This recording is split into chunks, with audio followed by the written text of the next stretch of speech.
Good morning, you're watching Business World Live. I'm Jes Delos Santos. Let's go straight to our top story. President Duterte has allowed the private sector to buy COVID-19 vaccines on their own. In a public briefing last night, Duterte has ordered vaccine czar Carlito Galvez Jr. to sign any and all documents that would allow the private sector to import vaccines at will. Duterte said he is allowing the move because the amount of COVID-19 doses the Philippines has received has been limited. Duterte acknowledged that the private sector has been pushing to buy vaccines for their employees in a bid to spur the economy. Are allowing the private sector immediately to open the buying of COVID vaccines, anti-COVID vaccines, baski saan sila makakuha. Because ang ating gobyerno, yun lang rin ang binigay sa atin, limitado. We are really doing our very best, the best of our best na talent, getting the vaccine from anywhere.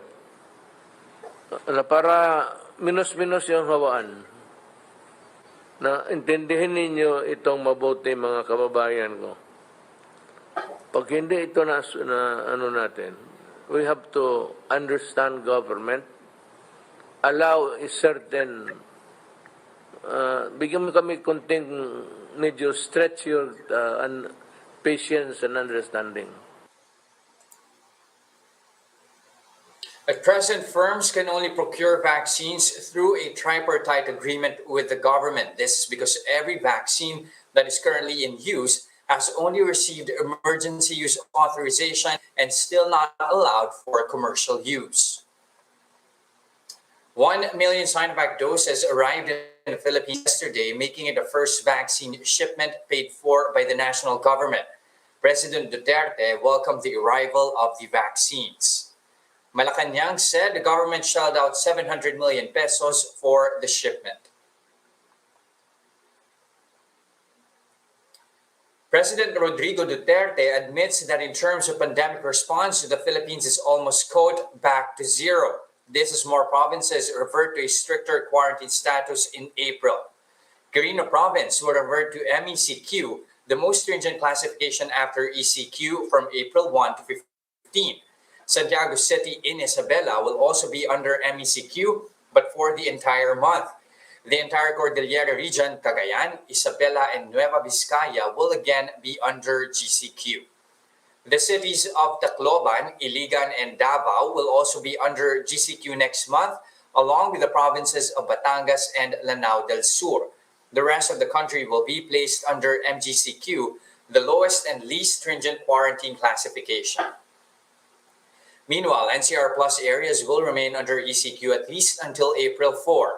About 23 million affected residents from these areas are set to receive assistance, with President Duterte approving the disbursement of some 23 billion pesos untapped funds from Bayanihan 2. But instead of direct cash subsidy to qualified beneficiaries, the budget will be disbursed to LGUs, which will then purchase food packs and other in-kind aid for their constituents. The president said he is still grappling with the issue of COVID-19. While reading new quarantine status list, he commented that it was as if the country is in the same standing last year when the pandemic first hit. The giant vessel that's blocked the Suez Canal for almost a week was finally pulled free from the bank. This is a major step toward getting ships moving again along one of the world's most important trade arteries. But what comes next? Larry Nightingale tells us on Bloomberg Markets. Basically wiggling it around, trying to get the stem out. They've done that now. What they're now going to do is basically take the vessel up to Bitter Lake, which is kind of where these other ships currently are. It's a wider path of the canal. They can then move the ship up there out of the narrow path and hopefully start to resume navigation. But as you can see, this is the southern end. Huge numbers of ships backed up. You've got some in Bitter Lake. You've got some north obviously up at the Mediterranean end. So a huge number of vessels still need to navigate through here, and that could take a considerable period of time. So let's get the latest on what is happening here. Joining us with that is Bloomberg's Al Nightingale. Al, it's free. What now? Well, now we start the process of reopening the canal, and we see how long it's going to take to clear the waterway. We've just probably added around about 350 odd ships, although there may be more in the area. But the actual additions during the time of this blockage, maybe 350 ships. And we think they're going to kind of get whittled away at a rate of about 25 to 50 a day, depends on who you speak to. So within 7 to 14 days, the canal should be sorted. Beyond that, then you're starting to look at what happens to the wider supply chain. So what about the actual Ever Given? Like, okay, it's freed, but then what? I mean, is it smooth sailing? There's been reports it's going to have to sort of dock and then offload some of its cargo? Well, there's no question at all that ship will be carefully inspected. It is going into the Great Bitter Lake to presumably be looked at. It would be surprising if there was nothing wrong with that ship, although it's not possible. It's possible that it can be quickly repaired. It's unlikely, I would say, but it's possible. If it needs to be repaired, then I guess they're going to have to move all of those containers that are on that ship. We've all seen the images. They're going to have to move those containers onto another ship or onto other ships. Get those vessels there, crane them onto another vessel. That's going to be a slow process. And then they're going to do the work on that ship. I don't think there are many facilities in the lake that are going to enable, to facilitate that. So lots of things are going to have to be taken there in order for that lightering process to take place.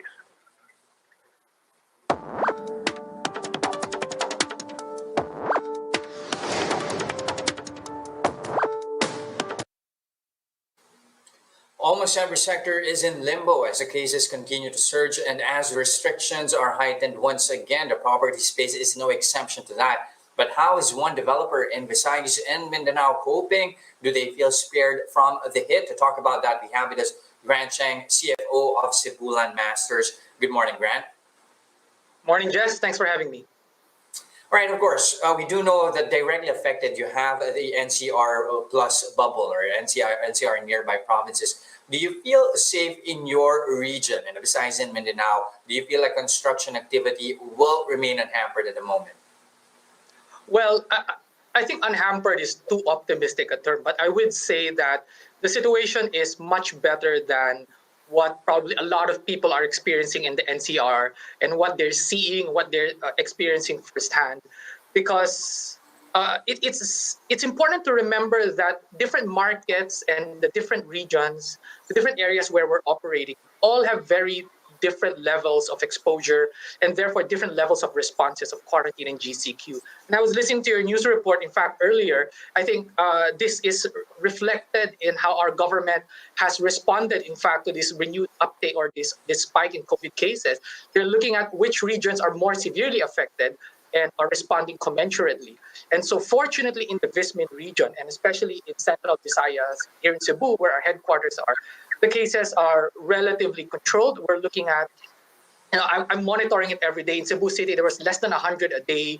The hospital capacities are still very, the capacities are managed very well. They're not overwhelmed. So really, with continued blessings, we could maintain that and we could learn the lessons of our countrymen and not let it get to that level. But we did see Cebu as well experiencing a surge in cases, at least at the start Last of year. the year. Yeah, Correct. or even at the end of 2020, carrying on to the start of 2021. Now, should That's there right. be a recurrence of that, is Cebu Landmasters ready? We are, and we anticipate, we never actually relaxed or we never went into, okay, it's back to normal mode. We've always told all our employees, our workers, that we should still follow proper sanitation and social distancing protocols. We should still act, and we are acting as if the pandemic is around us and that we have to respect this virus. We have to respect the reality of it. and that we have to respect each other. And so in our workplace, in our construction sites, we have very strict screening protocols. We remind everyone that there's also a good faith system where if you feel any symptoms or anyone is in your household, then they are free to report it and they should self-quarantine. So yes, we've always been prepared and we've actually never let our guard down, I should say. You did mention earlier that lease property space in the Visayas in Mindanao is faring better compared to Metro Manila. But the thing is, in 2020, most major property players experienced a dip in earnings. Given what you said earlier, should we be expecting CLI or Cebu Landmasters to buck that trend? I would say that we're pretty much on track to hit our guidance that we gave to our analysts last year, which is that we're very confident that we can replicate our 2019 numbers within a 10% bandwidth. That's what we've said all along. We've tracked our numbers, and as we closed our books and as we confirm these numbers, which we'll officially announce next week on April 7, I can pretty much say we're pretty much on track to do that. And so compared to other industry players, I'm very optimistic that our numbers will come out relatively better.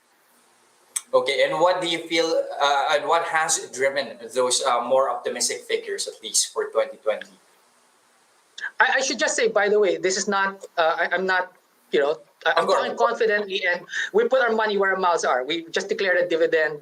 So that tells you how confident management is in terms of delivering these numbers. So that's a great question. So what's the backdrop for these numbers? The fundamental equation of our economy, supply and demand, that just has not changed, which means for the housing sector, especially in Vismin, there's just so many more people looking for housing than there is demand, than there is supply being delivered to the market. And that goes on every year. There's just more demand being generated, being created, than supply being put out in the market. And what has happened is that during this pandemic, even as some sectors or some demographics have had a difficult time or where their take-up of housing has fallen off, there are other sectors in the country that has taken up that demand. And so if you look at our 2020 reservation sales, which is the amount of people and the value of the contracts we managed to close in 2020, we were actually higher than that of 2019. So the underlying fundamental equation of supply and demand is still very much intact, especially in the Vismin region for the housing sector. Mm-hmm. Given that, are you seeing momentum picking up well into 2021, and what are you banking on? Is this more of the trend? Of course, is now there's a higher demand for socialized and mid-market housing. Is this something that you are going to take advantage of, at least coming into 2021? We are, Jes, and we are already taking advantage of it. We recently launched a mid-market condominium project here in Mandaue, and we sold out 60% when we launched it just last month. Just underscores how much demand there is in this region. And yes, this has always been the bread and butter of Cebu Landmasters, the type of housing that we can create with a certain budget that's price competitive, with excellent locations and amenities. So we're pretty confident that our strategy and our value proposition to our buyers and of course to our investors remain very much intact. All right. Thank you for your time this morning, Grant Cheng, CFO of Cebu Landmasters. Thank you, Grant. Thank you, Jes. Pleasure. And that's a first look into the business day this Tuesday, March 30, 2021. Catch Business World live for the market close at 3:15 p.m. today. I'm Jes Delos Santos. We are One News. Mask on, wash hands, and stay safe, Philippines.